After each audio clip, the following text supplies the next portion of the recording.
What is Ozempic face? What is this thing that we keep hearing in the media that they love to throw at us? Ozempic face. What is it? Why does it happen? And how can we help to prevent it? That is the topic for today's video. Hey guys, if you're new here, my name is Brittany and I have lost 85 pounds on Mounjaro or tirzepatide, Zepbound, whatever, over the course of the past 2 years. It actually will be 2 years on November the 17th, so in about 5 days. Pretty excited about that. And yeah, I have tons of videos here on this channel documenting my journey. We have some awesome support here. We have a free encouragement Facebook group you can join with the link in the description. So if you want to stick around and hang out with us, go ahead and hit that subscribe button, drop me a comment, all of the things. I love to see it. Okay, so we've all heard the term Ozempic face. The media loves to throw around Ozempic face and give like pictures and descriptions. A big one they use is Sharon Osbourne quite frequently that I see. But what is it, right? Okay, so essentially fast weight loss of any kind, like whether it be from a GLP-1, whether it be from weight loss surgery, whatever, can cause this sort of gravity effect on your entire body. And when we're talking about fast weight loss, we're talking about like 20 to 30 pounds in a month, like very quick weight loss. So it most often happens with either like GLP-1 use or really, really strict calorie deficits, most often weight loss surgery.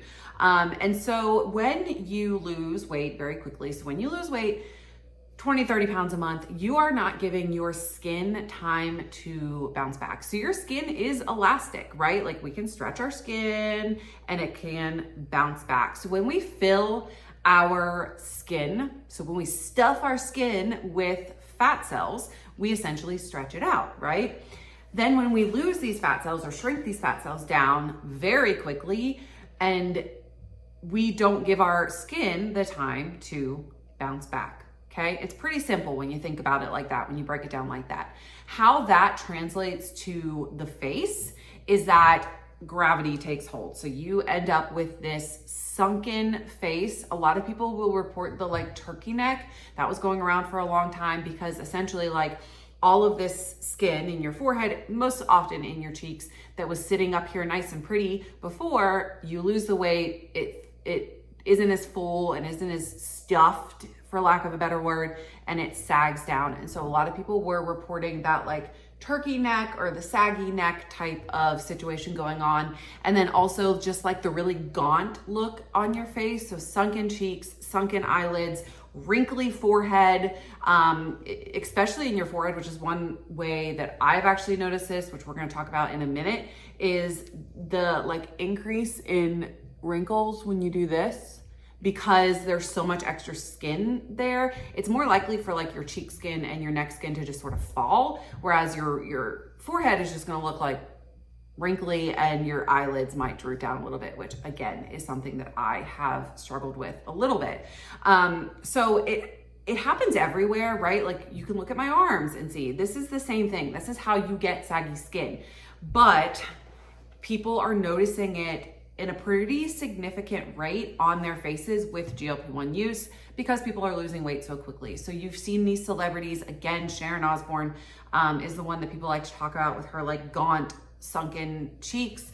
I think she looks amazing. I'm just saying this is the person, like I'm not judging her, I'm just saying this is the person that people like to point out, obviously. And my doctor himself had said something about it to me when I went to my physical, not about me, but he had said, you've done a really good job with your slower weight loss. Because over time, I've lost weight relatively slowly. Like I lost a good bit in the beginning and then it very slowly trickled off the rest of it. But he said, he was like, I see these people, they come in, they've lost 30 to 40 pounds in a month and they look sick is how he explained it. Like they're got these under eye circles, their cheeks are hollow, like they just look sick and they have Ozempic face. So can we prevent this, right? Like, can we prevent it? Is there something to do that we can do to make it better, prevent it, whatever? So obviously there's a lot that goes into it, right? So like our genetics play a huge part. You could look at like your grandmother. That's what I've always liked to done like my whole life. It's like, look at my nana. That's who I call what I call my grandma and my mom and how they have aged and what their faces have ended up looking like, or their skin has ended up looking like over the years. My Nana had beautiful skin, like literally until the day she died. That woman did not have a wrinkle at all. And she used to say that it was because she used oil of Olay and like everywhere, like half a dang bottle a night. I don't know if that's true or not, but that's what she used to say. But she had beautiful skin. And then my mom does actually, sorry mom if you're watching this, but my mom does actually have some more like wrinkly skin on her face. However, my mother has had weight loss surgery. So that has a lot to do with it. My mom at one point weighed like 350 pounds, and then she had weight loss surgery, lost weight, gained some more weight back.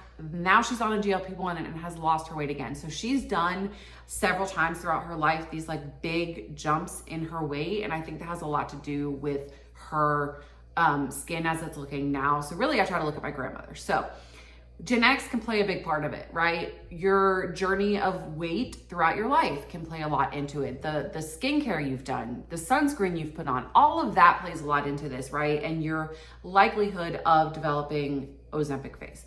Now, is there things that you can do over the course of your journey to help minimize the effect of Ozempic face or skin elasticity or whatever? I think there are things that I have done throughout this journey that have helped me significantly, and I'm going to share them with you. If it is something that I can link below so that you guys can have access to it, I will do so, and I'll tell you kind of what I'm linking. So the very much so biggest thing that I've done is drink water. I talk about this all the time. Water will so much help with your skin. I can't talk. Water will help with your skin. Like, it helps with everything. So drink all of the water. As much water as you can stand in your life, drink all of the water. I promise you might pee a lot, but it'll make your skin look so much more like full and supple and delicious, okay? Drink your water. The next thing that I've been doing quite regularly is drinking collagen protein. I really like the Vital Proteins. I'll link one below, but you really can get it cheaper on like Sam's Club or whatever if you have a membership, but I will link one via Amazon down below. They make a chocolate version and an unflavored version. I like the chocolate to drink by itself in water. It kind of tastes like cold, hot chocolate to me, which I like. But then the plain one is also really good in just hot coffee. So either one, that has been my favorite. And I know that that's one that a lot of you guys use as well, but you don't have to get like an expensive collagen protein powder either. They also sell them in pill form. So the one that I really like is the NeoCell. That's always been my favorite. And then I also really, really like biotin as well. You can get, NeoCell actually has collagen and biotin in it. So it's like a one and done type of thing, but you can buy just regular biotin pills as well if you want a little bit extra biotin in your life. But that has helped me personally with my skin, my hair growth. I've struggled with some hair loss or whatever over the course of my journey. And so that has helped me significantly to get hair regrowth. I'm seeing a lot of hair regrowth now since I started consistently doing the collagen and the biotin. So those two things. The next one, I'm not really sure that I will be able to link. Actually, let's talk about this one first because it's like probably my favorite. So I'm gonna scoot closer here. I mentioned before that I've had these like forehead, like the wrinkles going on, and they're bad if I like go like this.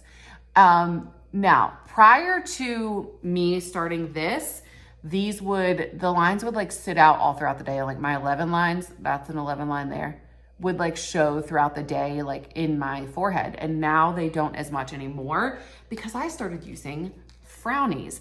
I got hooked on these from a Facebook ad actually, and I'm obsessed. Now, I'm gonna insert a picture. This is me last night with them on. I wear them every single night to bed. They essentially are this like cardboard. Here's what one looks like. This is one that it looks like cardboard, right? And what you do is you put water on the shiny side and like a spray of water and like rub it around, and it creates this adhesive. And you essentially like hold your forehead up and apply in patches so that it covers your whole forehead. And then it dries to form this like cast. And what it does is it keeps your skin like taut and flat throughout the night, and your muscle, it prevents you from like scrunching that muscle throughout the night. And over the course of like 30 days, you're supposed to use it consistently for 30 days. It, like the fine lines will literally disappear. Like the review videos on this stuff is amazing. It's supposed to be like the cheaper alternative to Botox.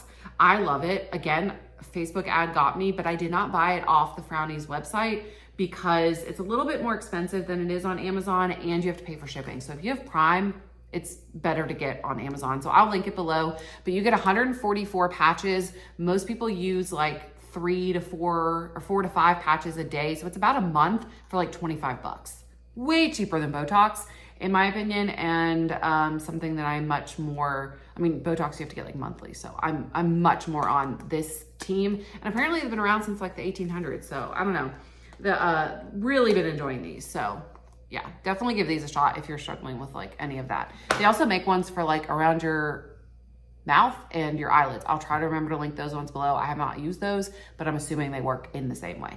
The last thing that I do quite like literally every day, I used to use a moisturizer that was like specifically designed for the face. And I could never find one that I really enjoyed, that I really liked, that did not make my skin extra oily or whatever, but actually kept my skin moisturized, until I found this random thing at Marshall's. So again, I can't link this, that isn't even necessarily for your face. So this is an all over body lotion. This is called Softest Silk by Essential Beauty, and it's got collagen, hyaluronic acid, and shea butter in it. And it's like paraben free, all of that. It's supposed to be like, okay, so paraben free, cruelty free, for all skin types, dye free, all of the things. So definitely safe for your face.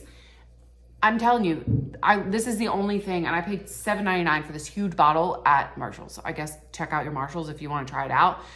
I'm obsessed with this stuff. I use it literally everywhere. It's got this really nice like texture to it. I put this stuff everywhere. And since I started consistently using it on my face, I've noticed a pretty big difference in like the skin on my cheeks and the skin on my forehead specifically. Sometimes I avoid my nose and I only put sunscreen on my nose because I tend to get oily on my nose. But my cheeks and my forehead, I've noticed a huge difference with it.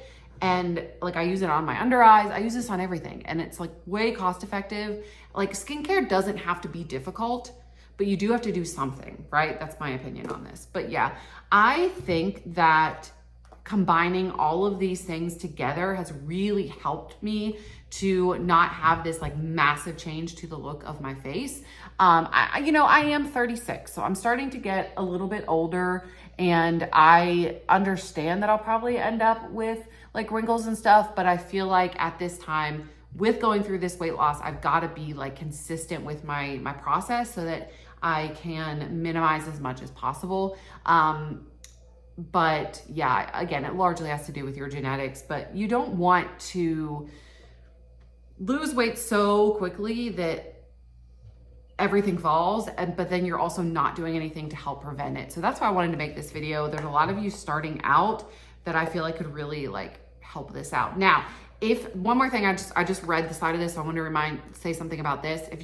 I wear them to bed, like I sleep in them, and then when you wake up in the morning, it's like this hard, literal like cast, and you take water on your finger and like kind of rub them off, and it just slides off. So amazing. But you can also, like, if you're somebody that don't think you could sleep in it, it says to wear them for a minimum of like 3 hours. So like in the evenings after work, if you just wear them around the house, whatever, you could do that as well. So what do you think about Ozempic face? Have you seen people in your life get it? Is there things that you're doing to prevent it that I did not mention here? Drop them all in the comment section below. And also, how did you move your body today? I would love to hear that as well. Thank you guys so much for watching this video. I hope that you enjoyed it. And I will see you tomorrow with what was on the schedule for tomorrow. If your Mounjaro stops working. Oh boy, I got a lot to share with you guys on that one as well. So stay tuned for that. Hope you have a great Tuesday, and I will see you tomorrow. Have a great day, guys. Bye.